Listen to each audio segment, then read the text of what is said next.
Welcome to another episode of Dungeons and Social Distancing with Nerdarchy. Today we pick 5 go-to magic items for the Warlock in 5th edition D&D. Welcome to Nerdarchy. For nerds, by nerds. I'm Nerdarchy Dave, and usually hang out with this nerd. Nerdarchy Ted. You won't need a rod of detection to find your next D&D video if you hit that subscribe button. And if you attune to that notification bell, you'll never miss another Nerdarchy video. So, once again, we're back with Dungeons and Social Distancing. If you don't know what that means, it means we are staying away from each other. Ted's sister, my wife, is autoimmune compromised, and we just want to follow best practices to keep everyone safe. Hopefully, you're all staying safe. With that, we're going to jump into our normal content. Before too long, our videos will be back to our usual way of filming them, but until then, we'll be doing them this way.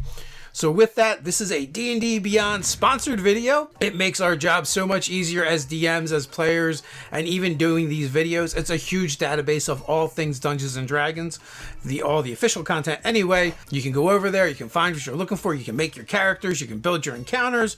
There's so many great uses. But that's not all. If you're on the fence about whether you want to check out D&D Beyond, there is loads of free content. The awesome articles, the videos, as well as all of the things from the SRD. Use that stuff to create campaigns, use that stuff to create characters. It's a fantastic resource. We highly recommend you check it out. Link is going to be down in the description. Okay, so Warlocks and magic items are a couple things we wanted to keep in mind when we were picking them. All right, so before we get into the Warlock magic items, we have to see what the Warlock is. And the Warlock is a unique type of spellcaster. Their spells automatically level up, which means any spell slot they get, winds up becoming higher as they gain levels. But they have less spell slots because of that than other casters. Their go-to, which I know a lot of people make jokes on, is that cantrip Eldritch Blast.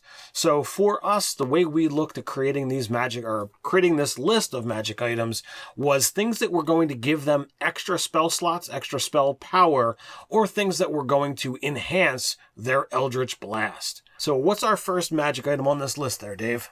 So first up is the Pearl of Power. Wondrous item, it's uncommon, requires attunement by a spellcaster. While this pearl is on your person, you can use an action to speak its command word and regain 1 expended spell slot. If the expended spell slot was of 4th level or higher, the new spell slot is 3rd level. Once you use this pearl, you can't use it again until the next day. So up until basically 7th level, you're always getting back, the maximum spell level slot than a Warlock could get anyway.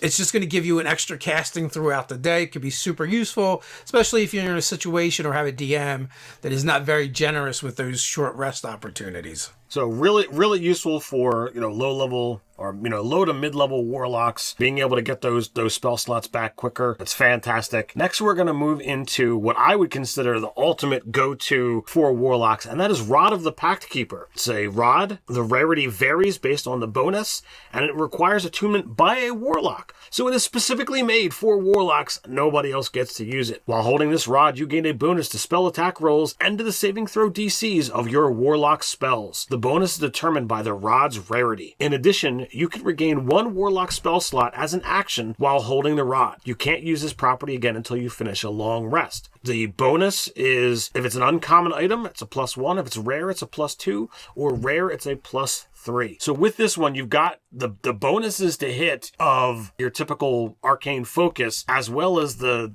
added advantage of a Pearl of Power, although you're getting back whatever spell slot you have.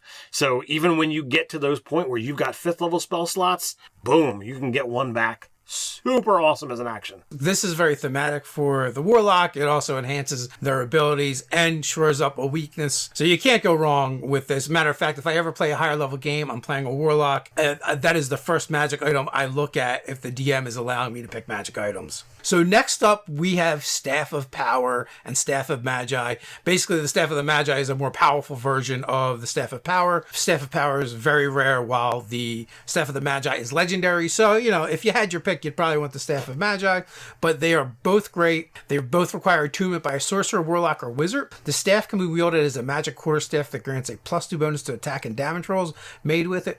While holding it, you gain a +2 bonus to armor class, saving throws, and spell attack rolls. The staff staff has 20 charges for the following properties. Staff gains 2d8 plus 4 expended charges daily at dawn.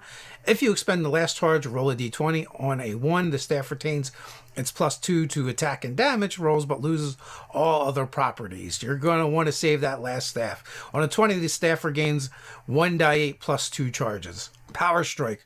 When you hit with a melee attack using the staff, you can expend 1 charge and deal an extra d6 force damage to the target. Spells. While holding the staff, you can use an action to expend 1 or more of its charges. Cast one of the following spells from it, using your spell save DC and spell attack bonus. Cone of Cold, 5 charges. Fireball, 5th level version, 5 charges. Globe of Invulnerability, 6 charges. Hold Monster, 5 charges. Levitate, 2 charges. Lightning Bolt, 5th level version, 5 charges. Magic Missile, 1 charge. Rave Enfeeblement, 1 charge. Or Wall of Force, 5 charges. We also get Retributive Strike. You can use an action to break the staff over your knee or against a solid surface, performing a Retributive Strike. The staff is destroyed and releases the remaining magic in an explosion that expands to fill a 30-foot radius sphere centered on you. You have a 50% chance of instantly traveling to a random plane of existence, avoiding the explosion. If you fail to avoid the effect, you take force damage equal to 16 times the number of charges in the staff. Every other creature in the area must make a DC 17 dexterity saving throw. On a failed save, a creature takes an amount of damage based on how far away it is from the point of origin, as shown on the following table. On a successful save, the creature takes half as much damage, and basically from 10 foot to 30 foot away, people are in that blast radius. Very dangerous. The reasons why we like this: 1, it makes your spellcasting more powerful. You're going to be better with hitting when you use it as a focus. Or actually, if you're just holding it, you don't actually have to use it as a focus. Getting a bonus to your saving throws is always great. You have a magic weapon. But best of all, you get a bunch of spells that you can cast throughout the day, which is definitely one of the weaknesses of the Warlock. Absolutely. So the next that we're going to be looking at is the Wand of the War Mage. It is a wand, the rarity varies, and it requires attunement by a spellcaster. While holding this wand, you gain a bonus to spell attack rolls determined by the wand's rarity. In addition, you get to ignore half cover when making a spell attack. If it's uncommon, the bonus is a +1, rare +2, very rare +3. Very useful. Can actually stack with other particular implements like the Staff of the Magi or the Rod of the Pact Keeper, and you're going to be able to get to ignore half cover. Super useful for spellcasters when you've got DMs who are using their monsters, taking cover from your attack rolls. Especially when you're using that Eldritch Blast, comes right into play because it's an attack roll, adds to the bonus they hit. It's a great magic item at various levels. It's going to be useful for any spellcaster using those attack spells. So finally, last but not least, we have Ring of Spell Storing. It's rare and requires attunement. This ring stores spells cast into it, holding them until the attuned wearer uses them. The ring can store up to 5 levels worth of spells at a time. When you find it already could possibly have some spells levels in it from die 6 -1. Any creature can cast a spell 1st through 5th level into the ring by touching the ring as they cast it. The spell has no effect other than be stored in the ring. If the ring can't hold the spell is expended without effect. The level of the slot used to cast the spell determines how much space it uses. While wearing this ring, you can cast any spell stored in it. The spell uses a slot level spell, save DC, spell attack bonus, and spellcasting ability of the original caster, but is otherwise treated as if you cast the spell. The spell cast from this ring is no longer stored and is freed up space. So the great part about this is it's an item as you use it, it frees up that space to put more spells in there. You personally don't actually have to be the one to hold on to it and keep it. You could distribute them amongst your party. You can share the ring and have other people attune to it, cast spells into it, give it back. You attune to it. If you're, go through your day of adventuring, you're about to take a rest and you still have slots left, you can dump them into the ring, which is super useful. It goes up to the maximum that a Warlock can actually cast, which is 5th level slots.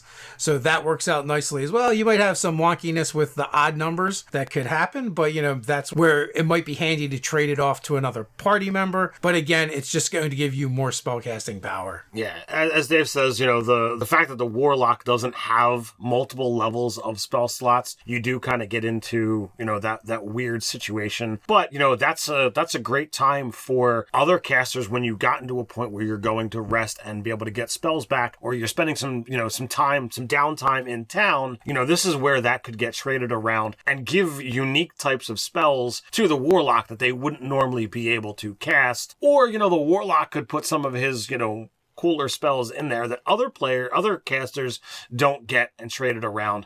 I love the Ring of Spell Storing. It's fantastic. In Dave's game, we've got one, and we've definitely traded it around to you know, share out different types of spells.